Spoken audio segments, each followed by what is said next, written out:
Buenos días, queridos alumnos. Es para mí un gusto compartir con ustedes el sexto cuatrimestre de la licenciatura en Ciencias de la Educación y de la licenciatura en Pedagogía. Sean todos bienvenidos a este sexto cuatrimestre de su carrera. Me presento con ustedes. Algunos creo que vamos a volver a coincidir. La fortuna de compartir con ustedes un cuatrimestre más. Y creo que hay alumnos nuevos de los cuales pues me presento con ustedes. Mi nombre es Abimelech Sánchez Celso. Soy licenciado en catequética por el Instituto Superior de Catequética de la Arquidiócesis de Guadalajara. Soy licenciado en Ciencias de la Educación. Soy máster en Ciencias de la Educación y actualmente doctorante en Pedagogía y Educación. También algunos diplomados que me han ayudado muchísimo en la práctica, sobre todo en la reconstrucción del tejido social. Obtuve un diplomado en teología pastoral, un diplomado en psicología de los grupos y un diplomado en desarrollo humano. Bueno, pues este es mi perfil profesional de la cual estaré también compartiendo con ustedes a lo largo de nuestra materia. Como ustedes ya se dieron cuenta, nuestra materia es muy ambiciosa, es metodología de la investigación educativa. ¿Cuál es el fin del aprendizaje de nuestra materia? Al terminar el curso, el alumno identificará y describirá los aspectos y criterios utilizados en la metodología, identificando a la investigación científica como parte medular de esta disciplina, la cual estará aplicando en su quehacer profesional. Esta materia recoge alguna otra anterior que realizaron y también va a complementar el de seminario de tesis, que es al término de su carrera. Cuando les menciono que es un poco ambiciosa porque puede ser el parteaguas para que al término de su carrera no les cueste cursar la materia de seminario de tesis. Vamos a tratar de realizar esta materia lo más profesional que podamos ser en cuanto a la investigación, porque si bien es cierto, muchos de nosotros aún no estamos impuestos, a pesar de que ya vamos a sexto cuatrimestre, no estamos impuestos a la investigación. Entonces, sí va a ser un trabajo en el cual tengamos que realizar o echarnos un clavado, ¿no? A la investigación documental, a la investigación de campo, para poder realizar nuestro trabajo y que nuestra materia pues sea de calidad, entregar un trabajo de calidad. Eh, ¿Cuáles son los temas que vamos a abordar? Más que abordarlos y realizarlos de manera teórica, van a ser prácticas. Vamos a hablar acerca del método científico en la parte de la investigación. Y cuando hablamos del método científico, pues estamos retomando, por ejemplo, el pensamiento científico, cuáles son los instrumentos de investigación que vamos a utilizar para el método científico, la experiencial, que sería el empírico, o lo racional, que sería en la parte de la ciencia, las características del razonamiento deductivo, del razonamiento inductivo y analógico, y el análisis y la síntesis. Esto sería como a grandes rasgos del método científico. Posteriormente a ello vamos a revisar el proceso de investigación científica, que son los tipos de estudio. Hay diversidad de estudios en cuanto a la investigación, pueden ser exploratorios, pueden ser descriptivos, y esto va a depender mucho de la temática que vayamos a elegir. ¿Cuáles son los criterios para la selección de investigaciones? Es decir, aquí yo los invitaría mucho a retomar un tema que sea de relevancia. Yo creo que si nosotros revisamos algunos temas o títulos de investigación, en la parte educativa vamos a encontrarnos mucho con Piaget, Vygotsky, que ya son temas muy repetitivos, ¿no? A veces por el hecho de decir, bueno, no salirnos de lo que ya conocemos. Y pues son contenidos o temáticas que ya han sido abordados. Pero mi invitación para ustedes, para poder revisar este tercer contenido, que es el criterio de selección de investigación, que sea un tema vigente, que sea un tema como problemática que estemos viviendo en actualidad y sobre todo que de verdad sea un tema de investigación, que no solamente se quede en el papel, sino que lo llevemos a cabo. Posterior a ello, vamos a continuar con toda la estructura del criterio de investigación. Para los que ya conocen mi forma de trabajar, les voy adelantando, eh, este trabajo lo vamos a realizar 100% en la computadora, es decir, en un documento Word. ¿Por qué? Porque van a haber ciertas especificaciones que necesitamos ir realizando. Mi invitación de antemano es que en esta clase sí tengamos nuestra computadora. Para los que no puedan, bueno, pues lo tendrán que realizar en su casa, realizarían un doble trabajo. ¿Por qué? Porque en clase tenemos que realizar el avance para poder revisar y pues en casa continuar, ¿verdad? ¿Cómo nosotros podemos iniciar una investigación de campo a partir de nuestra temática de metodología? Primero, vamos a seleccionar un tema y a partir del tema tenemos que problematizarlo.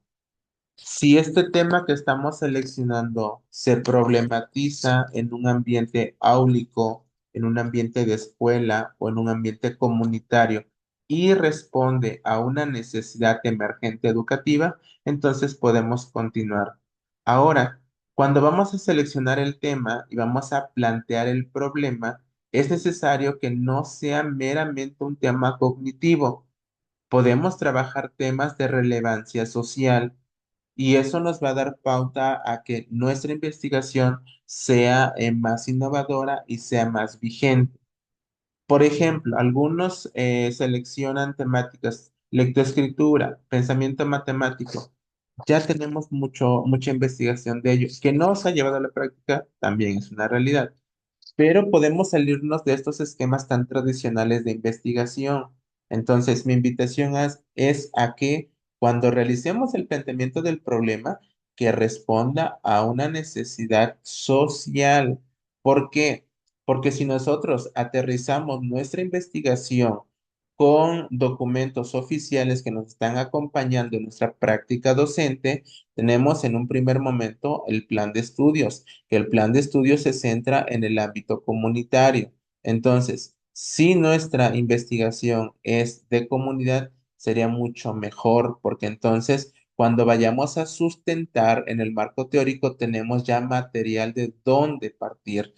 Posteriormente al planteamiento del problema, vamos a ver la estructura del marco teórico y conceptual de referencia. Una vez que ustedes realizaron su planteamiento del problema, vamos a realizar nuestro árbol de problemas, que nos va a servir para muchas cosas. Uno, el árbol de problemas nos da una visión más general de lo que estamos investigando, pero también el árbol de problemas nos va a dar conceptos de investigación, que posteriormente estos conceptos tenemos que referenciarlos y tenemos que teorizarlos. El marco teórico se va a estructurar mediante los capítulos. Hoy por hoy les voy a pedir 4 capítulos del marco teórico de nuestra investigación. Estos capítulos se van a construir de acuerdo a nuestro árbol de problemas, a nuestro árbol conceptual. Ya en clase vamos a irlo realizando. Para los que ya lo han trabajado en alguna otra materia conmigo, yo creo que se les va a facilitar mucho. Después viene la función de la hipótesis en la investigación social. Recordemos que la hipótesis no precisamente va a ser negativa. Muchas veces puede ser una hipótesis positiva en el cual vamos a comprobar si se realiza o no la parte de investigación experimental, los tipos de diseño en la investigación y la selección de muestra. Cuando hablo, por ejemplo, de que sea una investigación más vigente, es porque en la selección de muestra necesitamos eh, intervenir con los instrumentos de recolección de datos con aquellos que son nuestros interlocutores. Es decir, si mi investigación se va a centrar en las familias, bueno, entonces necesito saber qué familias, dónde se ubican estas familias para poder realizar mi muestra. Ahora, la muestra debe responder un 30% sobre el 100% de la población. Por ello, nuestra investigación debe ser aterrizado a un lugar que conocemos, una escuela, a una comunidad, a una colonia. No podemos, por ejemplo, hablar de el autismo, no sé, en Guadalajara, porque entonces tendríamos que recurrir a nuestra muestra a un 30% de toda la población de Guadalajara. Y en Guadalajara no estamos hablando de 100 personas, estamos hablando de miles de personas. Entonces, si yo selecciono una temática, por ejemplo, la violencia intrafamiliar en la escuela Benito Juárez de la colonia La Perla, bueno, y estoy puntualizando, entonces al momento de realizar mi muestreo, me voy a enfocar en la colonia La Perla. Y sé que la colonia La Perla son, no sé, 3.000 habitantes, de los cuales el 30% o solamente de una partecita de la colonia voy a hacer mi muestreo. Y eso nos va a ayudar a nosotros a avanzar de manera más rápida, significativa y concreta en la elaboración de nuestro proyecto de investigación. Posterior a ello, vamos a realizar las técnicas e instrumentos para recopilar información. Vamos a revisar por lo menos tres técnicas para que nuestra investigación sea verídica, eficaz, ¿sí? Hay técnicas, por ejemplo, de recolección de datos que son muy concretos, llámese un cuestionario, llámese una entrevista, llámese eh, una encuesta, ¿no? Pero además de estas técnicas, vamos a tener otras técnicas que son experimentales, por ejemplo, de comportamiento en cuanto a la observación, ¿sí?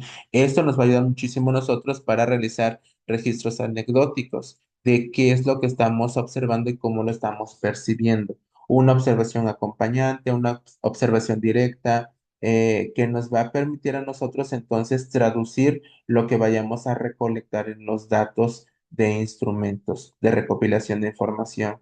Posteriormente a la recolección de datos, necesitamos analizar e interpretar los datos. Es decir, si vamos a aplicar, por ejemplo, una entrevista, la interpretación sería cualitativa. Si vamos nosotros a utilizar una encuesta, la interpretación sería ya más cuantitativa, que va a ser una interpretación cuantitativa en cuanto a la cantidad de datos que recogimos y de respuestas, pero también cualitativa de cómo lo estamos analizando, cómo se está dando el fenómeno. Y por último, la elaboración del reporte de investigación. Esta elaboración, pues es desde que iniciamos nuestra materia, se va a empezar a trabajar el reporte de investigación, partiendo desde la selección de un tema, la selección de un título, la pregunta de investigación, la hipótesis de investigación, el objetivo de investigación, los objetivos específicos de investigación, asimismo como el marco teórico, el marco conceptual y el marco metodológico. Esto último de lo que son las técnicas, la recolección de datos es parte del marco metodológico. Y a partir de ahí, pues vamos a realizar nuestras conclusiones. Entonces, es un trabajo arduo para cada uno de nosotros, implica leer mucho, sobre todo en la temática que vamos a trabajar. Desde ya les puedo ir mencionando que vayan pensando qué temática les gustaría trabajar en cuanto a la investigación educativa. eh, ¿Qué temática nos ayudará a nosotros poder aterrizar una investigación? Y sobre todo una temática que sea de interés, una temática que nos ayude a nosotros a desarrollar una práctica de investigación eficaz. Posterior a ello, pues tenemos las actividades de aprendizaje. Con un servidor vamos a tener dos actividades, que es la elaboración del proyecto de investigación y la revisión del proyecto de cada semana. Cabe recordar, sobre todo a los compañeros que son de la licenciatura en pedagogía, que ya les ha tocado clase conmigo, que la no revisión del proyecto cada semana implica que entonces tengan un atraso, ¿sí? Y vamos a procurar que cada semana se revise el proyecto y ustedes pues puedan llevar el avance puntual. La elaboración del proyecto de investigación es en cuanto a las pautas que yo les iré dando para su realización. El aprendizaje autónomo es el que se van a llevar a casa. Si bien es cierto, no hay una tarea específica como de elaboración de resúmenes, cuadros, no, en este caso no va a haber ni siquiera apuntes de clase, porque todo se va a concentrar en su proyecto. Para ello van a requerir de la elaboración del proyecto en documento Word con especificaciones apegadas al APA séptima edición para que lo vayan trabajando. Y esto, vuelvo a repetirles, les va a ayudar muchísimo a ustedes para que lo puedan retomar en su materia de seminario de tesis. Va a ser un avance muy grande para ustedes y de mucha ayuda. Espero poderles ayudar, poder compartir más conocimiento con ustedes y seguir aprendiendo también más de ustedes. ¿Cuáles son los criterios de evaluación? Dentro de la evaluación tenemos dos exámenes parciales, es decir, el 20% de cada parcial. Actividades de aprendizaje, que son el 40%, examen ordinario del 20% y asistencia del 10%. Este último es necesario que lo consideren porque en este cuatrimestre ya no se están exigiendo la asistencia. Tienen derecho solamente a una falta. Más de una falta no tienen derecho a un 10 de calificación. Por ello, les pido entonces que cuiden sus asistencias. Además, el faltar a clases, para los que ya conocen mi trabajo, pues es también faltar a toda una temática en el cual a la siguiente clase probablemente ya se perdieron de toda la secuencia de actividades que hemos realizado, ¿no? Les invito a que sean constantes en sus clases, los invito a que seamos constantes en el trabajo y sobre todo la apertura del trabajo. No puedo hablar mal del grupo de licenciatura de pedagogía porque han sido un grupo muy bonito en el cual creo que los que se integran, que serían los de ciencias de la educación, espero también tengan toda esa actitud, ¿no? de trabajo y sobre todo esa actitud de un trabajo colaborativo que es el que ayuda muchísimo para la elaboración de los proyectos que llevo a cabo en mi clase. Espero poder ayudarlos muchísimo, compartir con ustedes, seguir aprendiendo de ustedes y espero también que en mi práctica docente pueda ayudarlos a ustedes en su crecimiento profesional. No me queda más que decirles, pues sean bienvenidos a este sexto cuatrimestre de la licenciatura en Pedagogía y de la licenciatura en Ciencias de la Educación. Para mí es un gusto compartir con ustedes mis conocimientos y aprender también de ustedes. Nos vemos la próxima semana en nuestra primera clase, en el cual también podemos dialogar acerca de la evaluación, si es que podemos cambiarlo. De lo contrario, continuamos con estos criterios. Que tengan un excelente día y un feliz sábado.